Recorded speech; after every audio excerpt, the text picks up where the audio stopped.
Entre os séculos XVIII e XIX, a Europa experimentava muitas transformações. O sistema capitalista avançava rapidamente e uma nova ordem social se estabelecia. Nesse contexto, nasceram duas grandes correntes de pensamento: o liberalismo e o socialismo.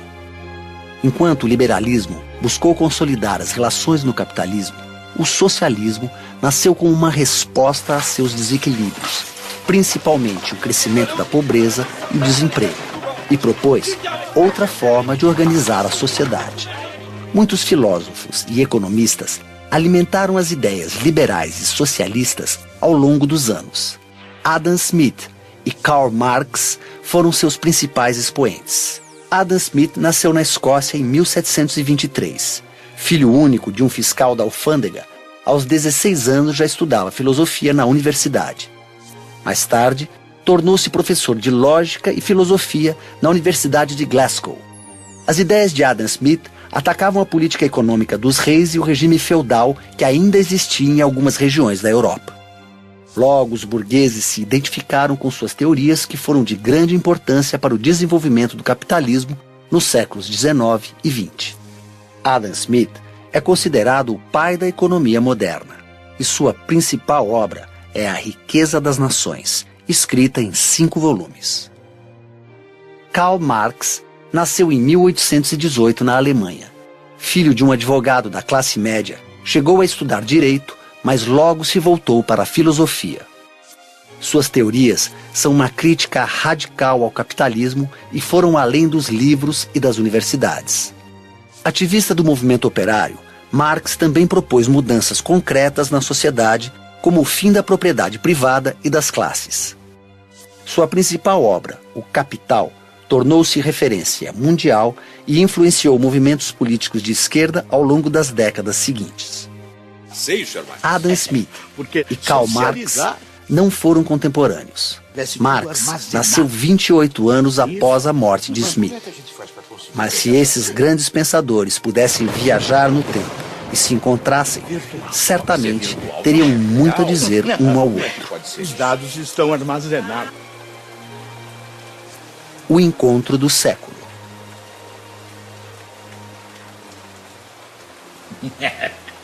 Enquanto nossa sociedade estiver dividida em classes, Sr. Smith, as relações econômicas não podem ser consideradas igualitárias, tampouco livres. A classe dominante sempre vai oprimir os mais pobres. Por isso, é preciso eliminar as classes para que não tenham... O poder do seu discurso pode iludir os desavisados, sabe, Sr. Marx? Mas vamos aos fatos. Tomemos, por exemplo, esse vinho, que, aliás, tem grande presença para uma simples taberna como essa. Muito bom. Ótimo. Para fazer este vinho, vários homens de talento trabalharam. Plantaram suas uvas, as maceraram, escolheram o carvalho ideal e deixaram-no ali, o tempo certo. É uma arte, senhor. Uma arte. Sr. Smith, vá direto ao ponto. Eu sou um homem ocupado. Pois bem, o produtor desse vinho, o que é que ele buscou fazer? Um produto com muitos predicados, muitas qualidades, apenas porque ele aprecia o vinho como nós, Sr. Marx? Não. A sua intenção é sair ganhando diante de um cenário de livre concorrência. A sua intenção é vender mais, claro. E certamente, com os vinagres que estão por aí, este vinho vai render e vai vender muito mais. Trabalhando pelos seus interesses individuais, o proprietário faz com que os outros produtores também procurem melhorar a qualidade dos seus vinhos. E assim, todos empregam mais trabalhadores especializados e melhoram a produtividade. Podem até diminuir o preço, se for o caso. É o mercado se autorregulamentando, Sr. Marx. É o que impulsiona a economia e melhora a vida dos cidadãos. Como o senhor vê, as razões que levaram esse produtor a melhorar o seu vinho também impulsionaram toda a sociedade. Sr. Smith, o caminho do inferno está calçado de boas intenções. O senhor também acredita em contos de fada? Em vez de me tomar por ingênuo, o senhor deveria ler a minha obra. Está lá, Minha Riqueza das Nações. Li sua obra. Ótimo. Não quero ofendê-lo pessoalmente, mas uma resposta se faz necessária. Imagine, Sr. Smith, que o produtor desse mesmo vinho aveludado seja proprietário de muitos recursos, um membro da burguesia.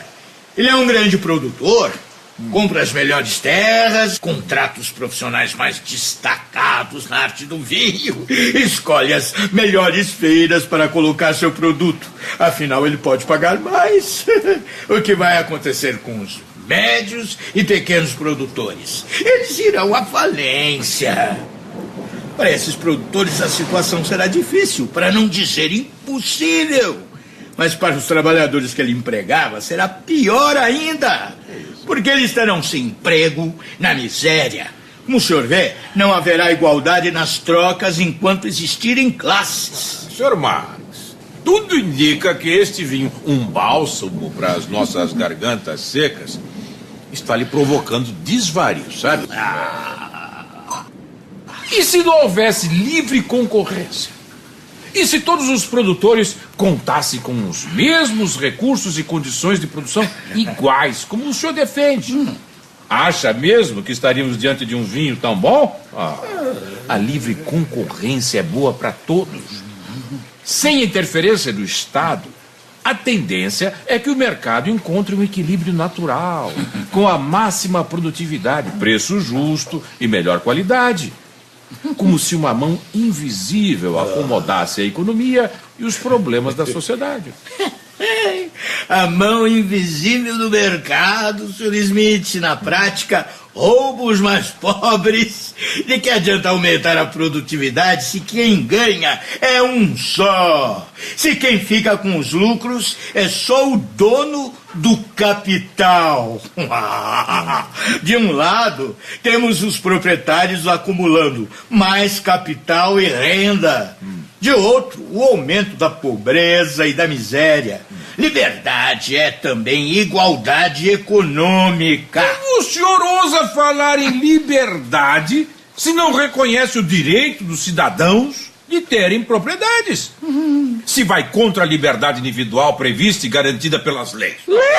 Ora, o que são as leis, Sr. Smith? Se não uma reunião de palavras cunhadas pela classe dominante em defesa da própria classe dominante. Liberdade é igualdade econômica, é satisfazer as necessidades de toda a sociedade. E a propriedade privada está na raiz da desigualdade, porque uns têm tanto e outros nada. E esses que têm tanto ainda podem explorar o trabalho daqueles que nada têm. O capitalismo não existe sem exploração do trabalho. Quer ver? Camarada garçom, por favor. Sim, pois não? Como é seu nome, rapaz? É Wagner, senhor. Caro Wagner, pode nos dizer se esse é o primeiro trabalho? Não, na verdade, senhor, eu trabalhava com couro, fazendo todo tipo de artesanias. Aprendi com um mestre que morreu, mas me legou sua arte e seus instrumentos. Como é que viestes a trabalhar aqui, meu jovem? Desperdiçando as suas mãos fantásticas e talentosas servindo aqui numa estalagem? Sim, é que quando a colheita começou a cair, os camponeses deixaram de comprar os meus produtos. Tentei trabalhar numa fábrica, mas estavam contratando mais mulheres. Esse trabalho, jovem Wagner, lhe proporciona uma vida digna? Seus ganhos são justos? Eu durmo e me alimento aqui. Mas meus pais e irmãos pequenos estão passando necessidade. Está vendo o resultado da autorregulação no mercado? Muito obrigado, rapaz. Por nada, licença. Como o senhor vê, diante das intempéries e instabilidades, são as classes menos favorecidas que mais sofrem. Sr. Marx, o senhor está olhando apenas para um momento passageiro da história. Em breve, os benefícios da Revolução Industrial vão superar essa situação difícil que se abate sobre toda a sociedade. Esse e outros rapazes terão um bom futuro com as descobertas recentes. Nós que temos a oportunidade de viajar no tempo, sabemos que não será exatamente assim. Com licença. É Engels. Conhece? Grande amigo. Sim, Quando vão reunir? Certo, sim. Vamos reproduzir o manifesto. Mas, Fred, você nem imagina com quem eu estou conversando. Não, errou. Eu estou dividindo mesa e vinho com o inimigo do povo. O senhor Adam Smith. Sim, pessoa com peruca, casaca e todas as suas teorias. É mais agradável do que eu poderia supor. Mas deixe-me agora continuar, que ele está ficando impaciente. Até breve, companheiro. Eu ainda não tive a oportunidade de conhecer esse invento. Mesmo nas minhas viagens do tempo, nunca vi um desses. Um telefone celular permite ouvir a voz e falar com pessoas que não estão aqui, que estão em outros lugares. Maravilha! Quanto tempo e dinheiro serão poupados? E olha que acabamento, que brilho, hein? Certamente não é uma invenção socialista. Não é.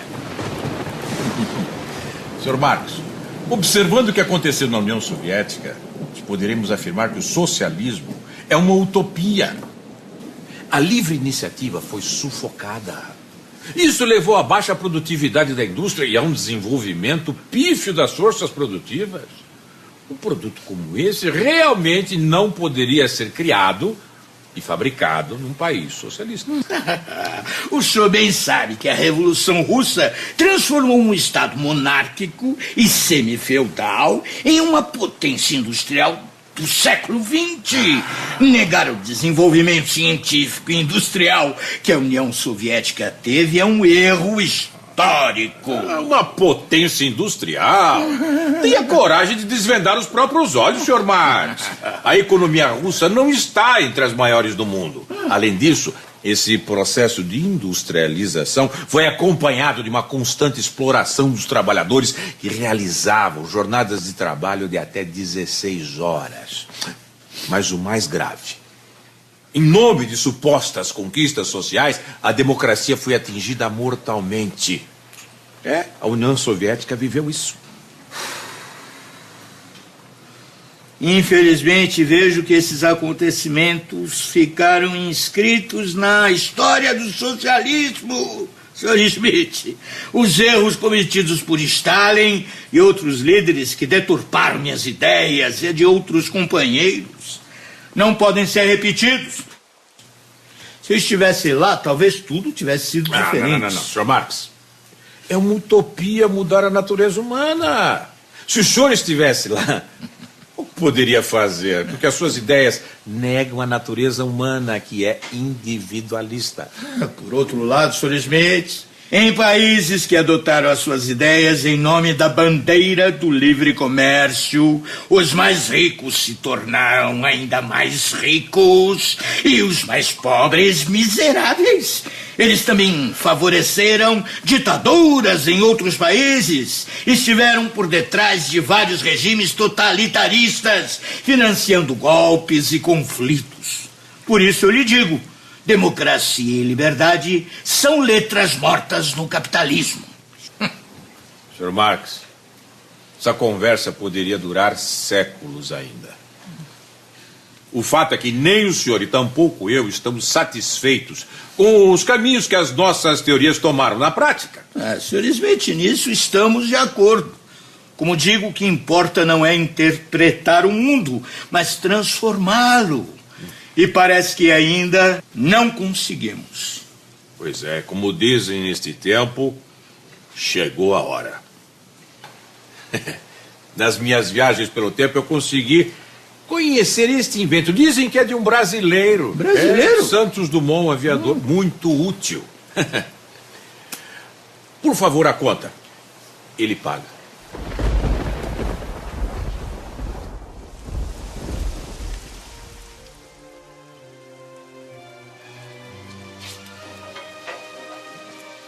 Gostaria de dar um passeio, Sr. Marx? tal andarmos por aí, talvez trocar umas ideias, descobrir até outros caminhos, outras soluções? Por que não? É pena que está chovendo um pouquinho. Senão poderíamos socializar o meu guarda-chuva. Partindo do senhor, eu tenho certeza. Mas eu queria dizer exatamente sobre essa questão das novas tecnologias. Não é? A partir delas, o que são Mas iniciativas pela sociedade individuais. como um todo. Sim, mas Sociedade como um essas todo. tecnologias, elas surgem a partir de iniciativas individuais. Mas Elas veja bem, poderiam tem que... remanejar essas questões de Veja problemas bem, que temos senhor na Abad, nossa veja sociedade. bem, senhor. Se tiver outras possibilidades. Sociedade